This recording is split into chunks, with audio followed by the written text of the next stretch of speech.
এই ঠাকুর মশাই, এই তো আমি তো আমার পাশে। এই আপনার চা খাওয়া শেষ হয়নি? চা খাওয়া শেষ হয়েছে, মুর্দা কি বিয়ার সাজ কি শেষ হয়েছে? ঠিক আছে, চা খাওয়া যদি শেষ হয়ে থাকে, এই যে বাবার দুটো ভাই এসে পড়েছে, বিয়ের কাজ সম্পূর্ণ শেষ করে দিন।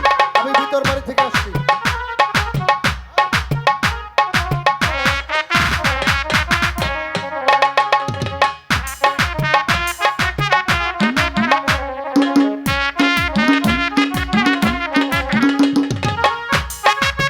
এই, এদিকে দাও। এই যে শোনো, এটা হলো হিন্দু শাস্ত্রের বিয়া।